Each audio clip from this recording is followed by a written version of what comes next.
The delicate spun sugar cage on my dessert shattered under my fork, a sharp crack in the suffocating silence.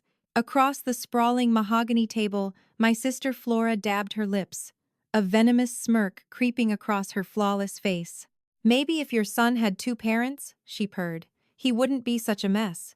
There is a specific kind of exhaustion that settles into your bones when you are a single mother. It's not just the physical toll of working 45 hours a week at a regional insurance firm and coming home to cook, clean, and manage the emotional landscape of an 8-year-old boy. It's the mental gymnastics. It's the constant, gnawing anxiety that you aren't enough, that you are dropping balls you don't even see flying through the air. My son, Leo, is the light of my life. He is brilliantly observant, kind to a fault, and deeply sensitive. He was also diagnosed with severe ADHD and sensory processing disorder when he was 5. The world is often too loud, too bright, and too chaotic for him. When his father, a man who found the reality of parenting far less appealing than the concept of it, packed his bags and moved to Oregon 6 years ago, it was just the two of us.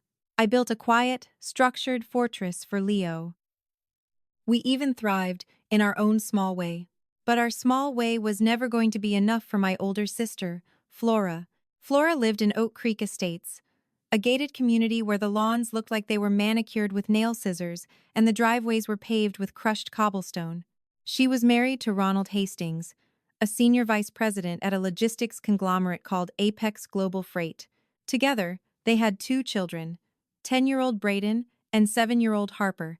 In Flora's carefully curated world, which she broadcasted daily to her 15,000 Instagram followers, they were the flawless American family. They took ski trips to Aspen, employed a private French tutor, and wore coordinated cashmere sweaters for their holiday cards. I, on the other hand, drove a 2014 Honda Civic with a dent in the rear bumper, bought Leo's clothes at Target, and considered ordering a pizza on a Friday night a major luxury.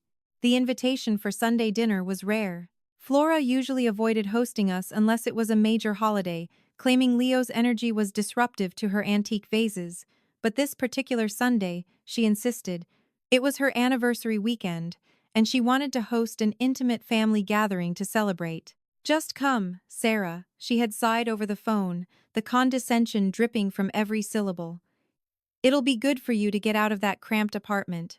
And honestly, it's about time Leo learned how to sit properly at a formal dinner table. I should have said no. I should have trusted the knot tightening in my stomach. But the guilt of keeping Leo away from his cousins, the only extended family we had left since our parents passed, always won. The drive to Oak Creek was tense. I had spent the morning prepping Leo, going over the rules of Aunt Flora's house. Keep our hands to ourselves. Use inside voices. If the noise gets too much, tap my arm twice. Leo nodded, his little hands gripping a worn-out Hot Wheels car like a talisman. From the moment we pulled into the driveway, the passive aggression began. Flora greeted us at the heavy oak double doors, her eyes immediately dropping to my scuffed ankle boots, then to Leo's slightly wrinkled polo shirt. "Oh, you made it," she said, offering a tight, Botox-frozen smile. "And you parked on the street. Good." The driveway was just sealed. We wouldn't want any oil leaks.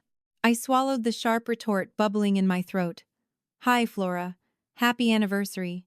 The inside of the house smelled like bergamot and expensive money. Ronald was in the living room, pouring himself a hefty measure of scotch.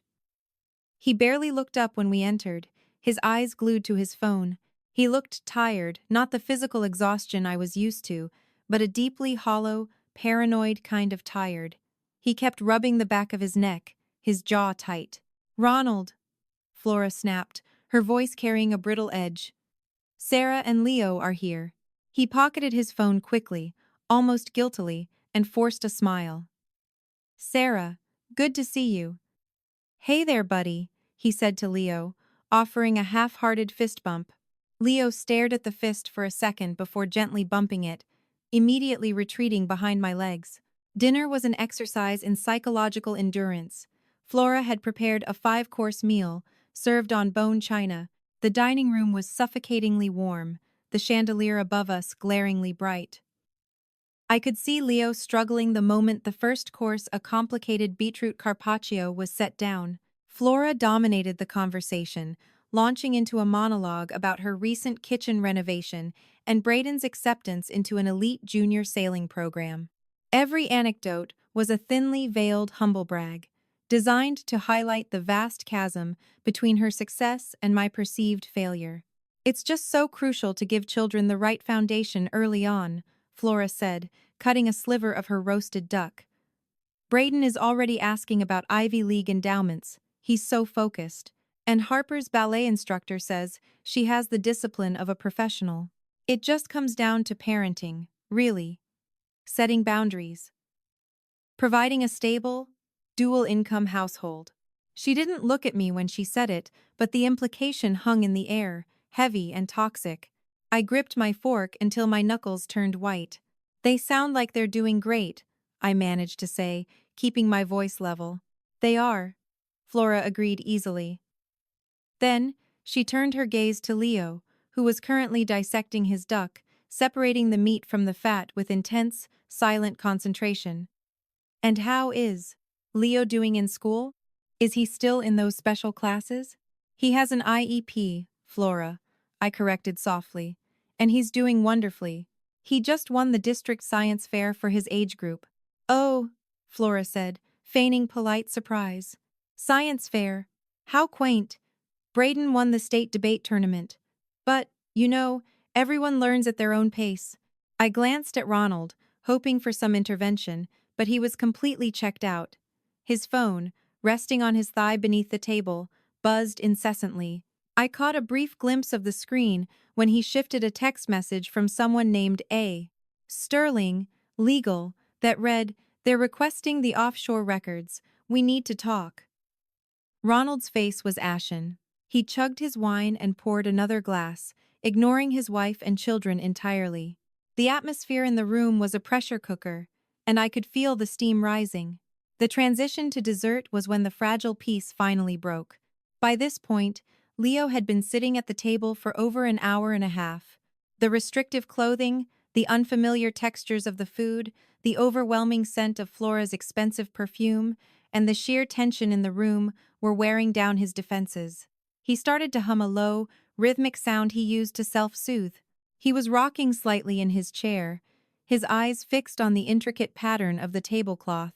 Braden, sitting directly across from Leo, rolled his eyes dramatically. "Mom, he's doing that weird humming thing again." "Braden, polite manners," Flora chided lazily, though her eyes held no reprimand for her son. She turned to me. "Sarah, really? Can't you control him? We're trying to have an elegant evening." "He's just overwhelmed, Flora," I said, my voice tight. I reached over and placed a hand on Leo's knee, tapping twice. "I'm here. You're safe." Leo's humming quieted to a barely audible murmur, but the anxiety rolling off him was palpable. The housekeeper, a quiet woman named Maria who looked completely terrified of Flora, brought out the dessert, individual lemon tarts with sponge sugar cages on top. It was unnecessarily elaborate. As Maria placed a plate in front of Leo, Braden leaned under the table. I didn't see exactly what happened, but I saw Leo flinch hard. Braden had kicked him. "Hey! I didn't do anything." Braden immediately whined, looking at his mother with wide, innocent eyes. "Sarah, please don't yell at my son in his own home," Flora said, her voice dropping 10 degrees. "Braden wouldn't do something like that." "He just did," I insisted, my heart rate spiking. Leo was breathing heavily now, the sensory overload and the sudden conflict pushing him toward a meltdown. He pushed his chair back abruptly, trying to escape the immediate vicinity of the table. In his haste, his elbow clipped the heavy crystal water goblet sitting next to his plate. It felt like it happened in slow motion. The heavy glass tipped, hovered for a fraction of a second, and then plummeted onto the hardwood floor. Crash. The sound was deafening in the quiet dining room. Water splashed across the polished wood, and glittering shards of crystal scattered everywhere. Leo gasped, slapping his hands over his ears, his face crumpling in pure terror. He knew Flora's rules. He knew he had messed up. Silence descended on the room, a thick, suffocating blanket of it. I was out of my chair in a millisecond, dropping to my knees. "It's okay, baby. It's okay. It was an accident. Don't move. Let mommy get the glass." I grabbed my linen napkin and started frantically gathering the larger shards. I looked up at Flora, expecting annoyance, but what I saw was pure, unadulterated contempt. She was looking at Leo as if he were a stray dog that had just soiled her expensive Persian rug. "I am so sorry, Flora," I babbled, my hands shaking as I piled broken glass onto the napkin. "I'll pay for the glass. I'll clean it all up." He just got startled. Flora didn't look at the mess. She looked at me. She picked up her dessert fork, took a small, deliberate bite of her lemon tart, and swallowed. She wiped her mouth with her napkin, the corners of her lips turning upward in a slow, triumphant smirk. She finally had the ammunition she wanted. "It's always an accident with him. Isn't it, Sarah?" she said, her voice dripping with venom masquerading as pity. She leaned forward slightly, making sure the kids were too distracted by the mess to hear, but making sure her words pierced right through me. "Honestly," Flora whispered, her eyes locking onto mine, "maybe if your son had two parents, he wouldn't be such a mess." The words hit me with the physical force of a freight train. All the air left my lungs, my vision tunneled. For 5 seconds, the only sound in my head was the roaring of my own blood. I looked at my sister, really looked at her. I saw the expensive makeup, the designer dress, the perfectly arranged hair, but underneath it all, I saw a profound, miserable ugliness. She was trying to break me to make herself feel taller. I slowly stood up, leaving the damp napkin and the broken glass on the floor. I didn't scream. I didn't cry. A strange, icy calm washed over me. "Leo," I said, my voice steady and commanding. "Get your coat, sweetie. We're leaving." Leo practically scrambled to his feet, tears streaming down his face, and ran toward the hallway. "Oh, don't be so dramatic, Sarah," Flora scoffed, rolling her eyes. "I'm just giving you a dose of reality. Someone has to tell you." I walked around the table until I was standing directly next to her chair. I leaned down, bringing my face inches from hers. The smugness flickered in her eyes, replaced by a brief flash of uncertainty. "My son is not a mess," I said, my voice a deadly, quiet whisper. "My son is kind and brilliant, and he is loved more by one parent than your children will ever be loved by two." I stood up straight and looked over at Ronald. He had stopped drinking and was staring at me, wide-eyed. "And Flora?" I added, my eyes drifting down to Ronald's phone, which was lighting up again. "Sterling, legal, do not answer any calls. Feds are asking questions.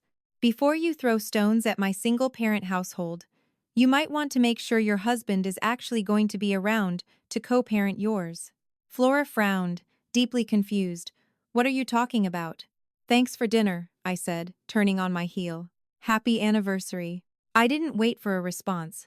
I walked out to the hallway, helped a sobbing Leo into his jacket, and walked out the front door, letting the heavy oak slam shut behind us.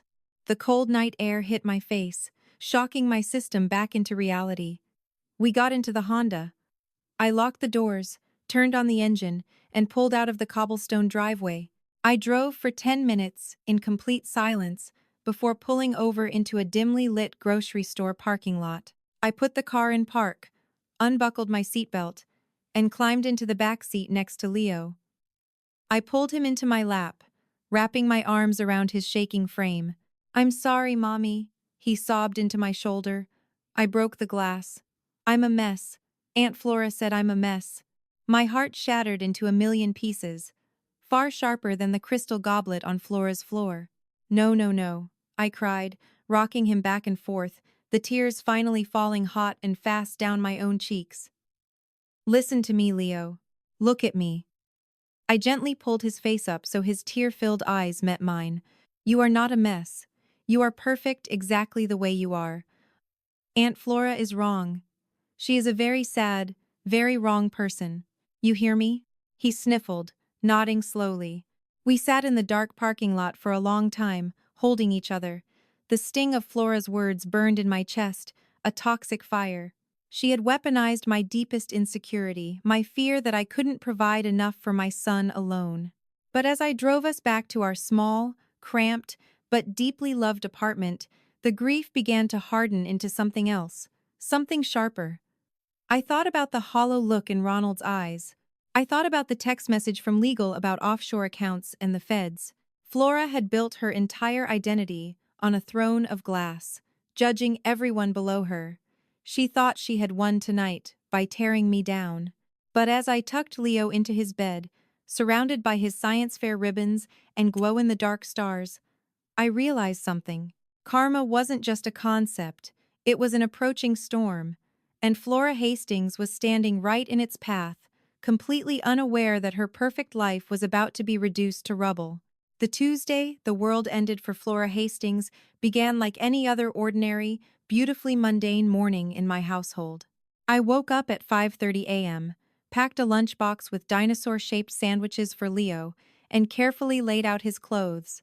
Soft cotton, tags removed, seams flattened, exactly how he needed them. It had been 4 weeks since the disastrous anniversary dinner. Flora and I hadn't spoken a word to each other. Her Instagram feed, however, had been a relentless barrage of perfection.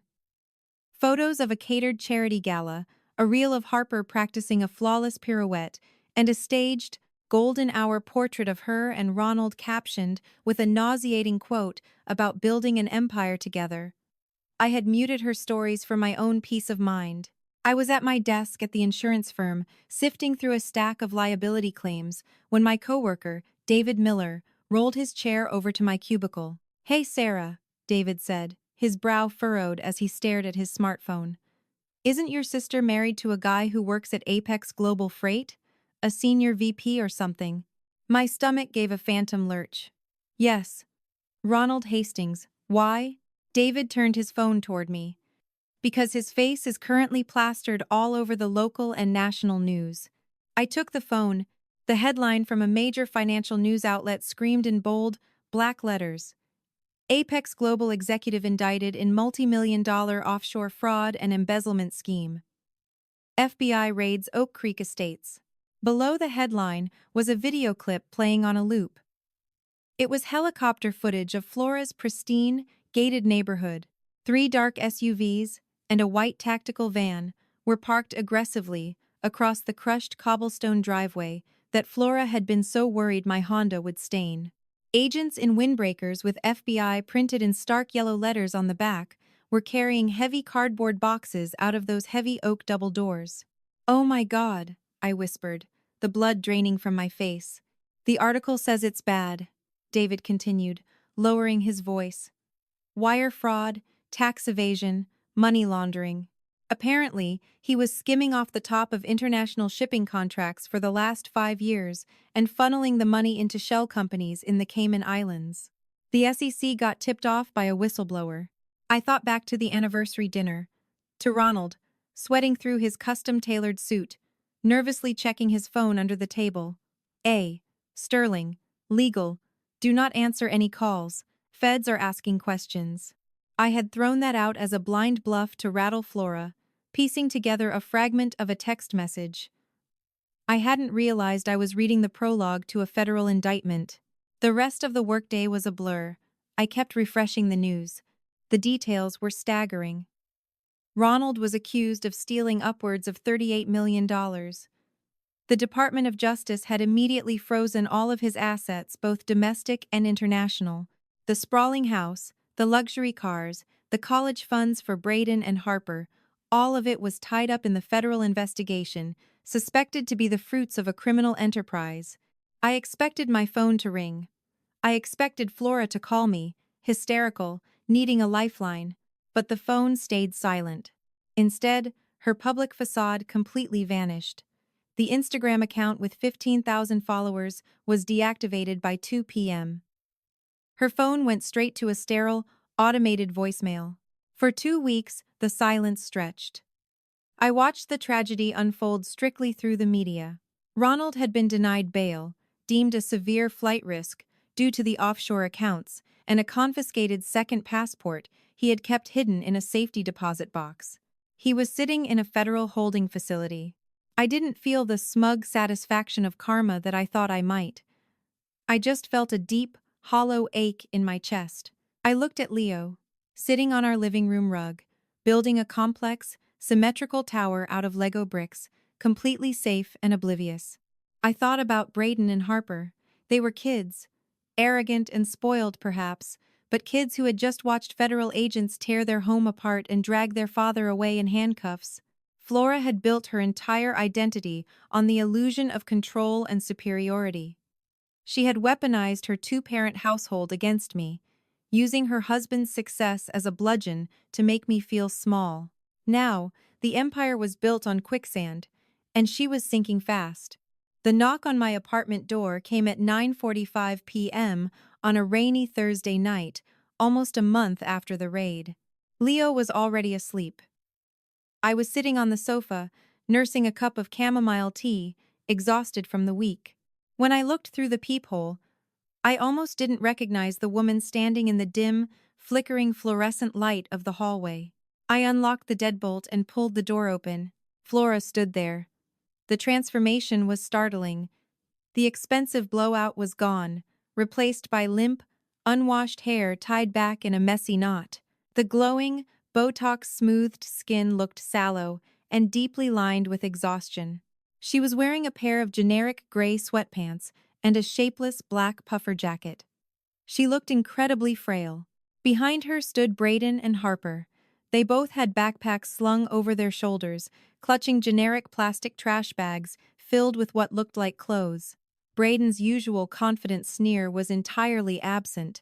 He just looked terrified and remarkably small. Harper's face was red and blotchy from crying. "Flora?" I said softly, stepping aside. "Come in, please." She walked into my cramped living room, the very apartment she had spent years quietly insulting as a starter home that I was stuck in. She didn't say a word about the cheap furniture or the scuffed linoleum near the kitchen. She just dropped her bags and collapsed onto the worn fabric of my sofa, burying her face in her hands. "They took the house, Sarah." Flora choked out, her voice a ragged, unrecognizable rasp. "The bank foreclosed today. The DOJ seized the accounts weeks ago. I couldn't even pay Maria to help me pack." I went to the kitchen, poured 2 glasses of water, and handed them to my niece and nephew. "Brayden, Harper, why don't you guys take these bags into Leo's room? He's asleep, but you can set up sleeping bags on the floor. I have extra blankets." They nodded mutely and shuffled down the short hallway. I sat down in the armchair opposite Flora. "It gets worse," she whispered, looking up at me with red, hollow eyes. The arrogance had been entirely burned out of her, leaving behind only raw, panicked vulnerability. "The lawyers," his lawyers told me today. "Ronald wasn't just stealing to maintain our lifestyle." I braced myself.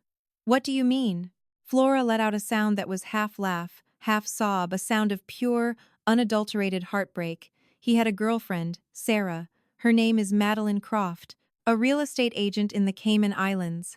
He wasn't just hiding the money from the IRS, he was hiding it from me. He had bought a villa in her name. The second passport the feds found? He was planning to leave. He was going to flee the country and leave me here to take the fall with the debt." The sheer cruelty of it took my breath away. Ronald hadn't just been a criminal. He had been a coward, orchestrating a slow-motion abandonment. "I'm so sorry, Flora," I said, and to my own surprise, I meant it. The anger I had harbored toward her evaporated, replaced by profound pity. "I have nothing," she cried, the tears finally spilling over, ruining what little pride she had left. "All my friends in Oak Creek blocked my number. The country club revoked our membership. The parents at Brayden's sailing club started a petition to have him removed because of the scandal. I have $34 in a secret checking account I opened when I was in college, and that's it." She looked around my small, lived-in apartment. She looked at the stacks of bills on the kitchen counter, the neat rows of Leo's sensory toys, the modest TV. She looked at the life she had spent years mocking. "You were right," she whispered, her voice trembling. "At the dinner, You said to make sure my husband was actually going to be around to co-parent. How did you know? I saw a text message on his phone from his legal team, I admitted gently. I just knew he was in trouble.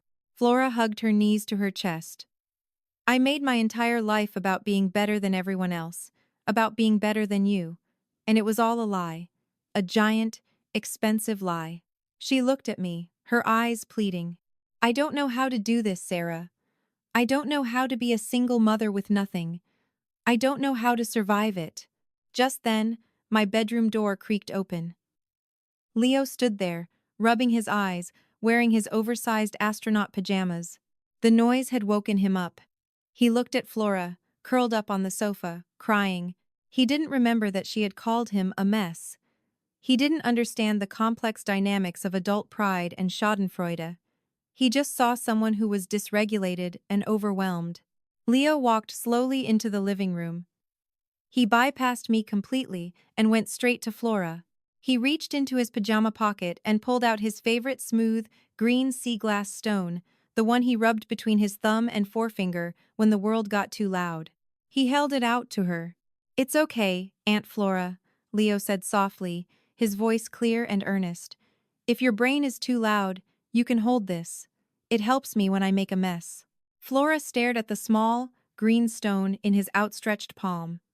Then, she looked at Leo, the boy she had dismissed, insulted, and treated as a burden. The dam finally broke.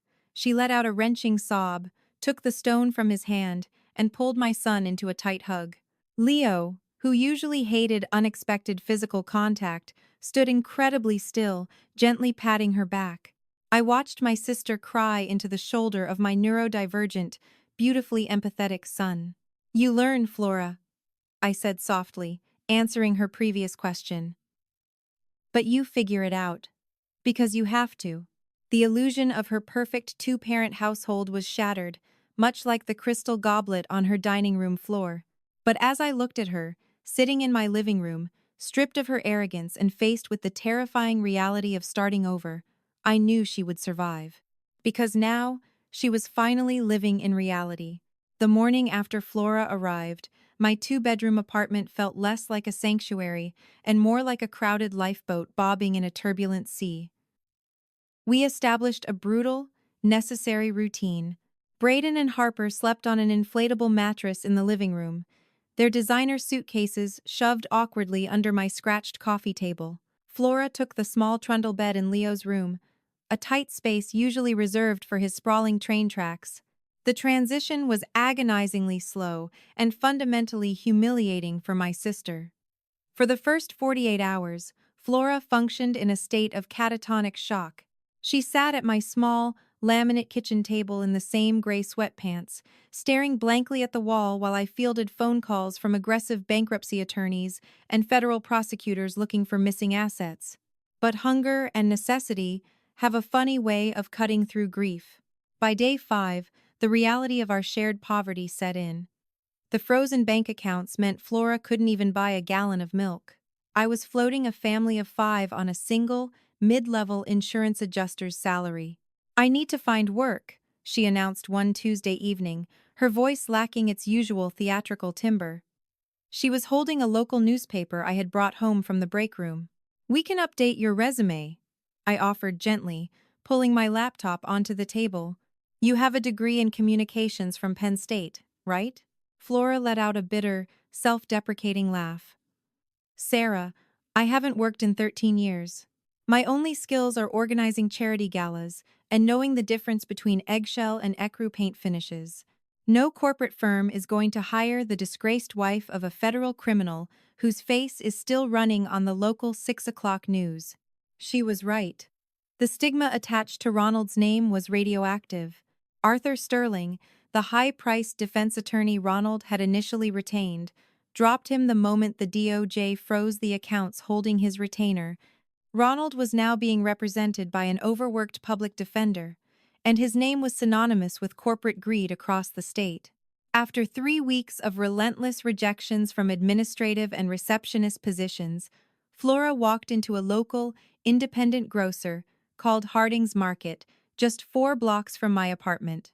She asked to speak to the manager, a gruff, no-nonsense man named Thomas Gallagher. She didn't hand him a resume filled with empty philanthropic titles. She looked him in the eye and told him she was a mother who had lost everything. She was desperate, and she would work harder than anyone else in the building. He hired her as a cashier at $14 an hour.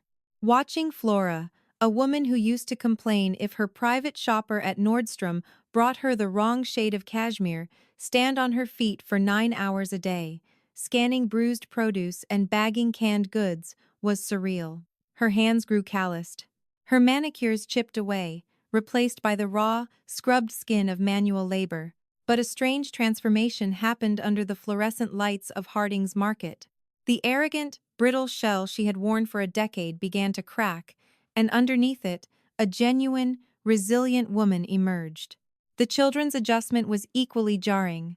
Harper, removed from her elite private ballet conservatory, threw colossal tantrums for the first 2 weeks. But eventually, the sheer boredom of the apartment forced her to compromise. I managed to scrape together enough money to enroll her in a Saturday morning dance class at the local community center, taught by a retired teacher named Mrs. Higgins. It wasn't prestigious, but when Harper performed her first routine in a slightly worn, borrowed tutu, Flora cried tears of genuine pride, not performative validation. Braden had the hardest fall.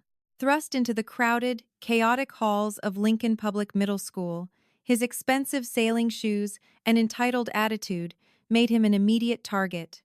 He came home with a black eye in his 3rd week. It was Leo who bridged the gap. My son, who Braden had once kicked under a mahogany table, recognized the signs of a terrified, dysregulated child trying to survive a hostile environment. One afternoon, I came home from work to find the 2 boys sitting on the floor of the cramped living room.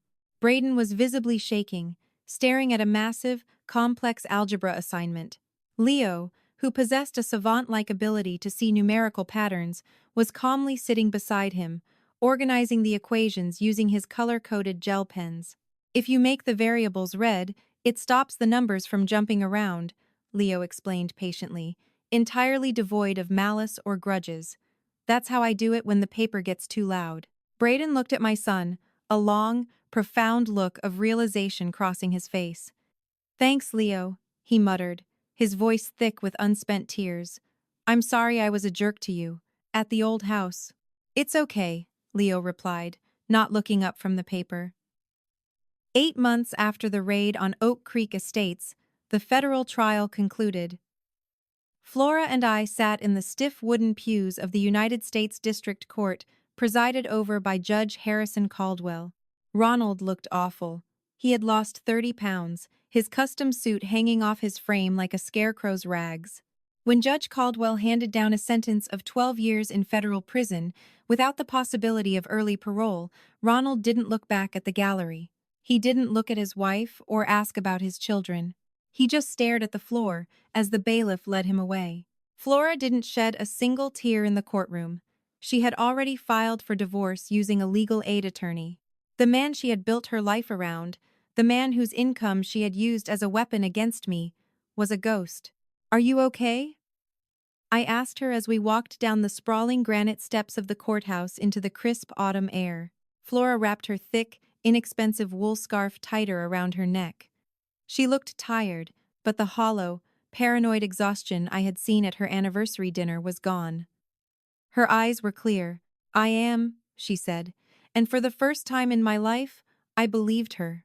I have a double shift at the market tomorrow, and Braden has a science project due on Monday. I don't have time to mourn a man who never really existed. Exactly 1 year to the day of that disastrous anniversary dinner, we sat around my small kitchen table. There was no bone china, no spun sugar cages, and no roasted duck. We were eating spaghetti out of mismatched bowls, the sauce simmering from a jar Flora had bought with her employee discount. The apartment was loud. Harper was enthusiastically telling a story about Mrs. Higgins, gesturing wildly with her fork, while Braden and Leo were intensely debating the mechanics of a video game. Flora sat across from me, a smudge of tomato sauce on her chin, her hair pulled back in a messy ponytail. She watched the kids, a soft, weary smile playing on her lips. Then, she caught my eye over the chaos. She reached across the scratched laminate table and placed her rough, unmanicured hand over mine. "You were right, Sarah," she said, her voice barely rising above the noise of the children. "About what?" I asked, taking a sip of tap water from a plastic cup. "Everything," she replied softly. "About Ronald. About Leo. But mostly, about what it takes." She squeezed my hand, her eyes shining with unshed tears of gratitude. "I thought a two-parent household made me invincible. I thought money made me safe. But I was the mess. And you saved my life." I looked at my sister, truly seeing her, not as the wealthy tyrant she had been, but as the fiercely hard-working, flawed, and beautiful mother she had become. "We saved each other," I told her, squeezing her hand back. "Now, pass the garlic bread before Braden eats it all."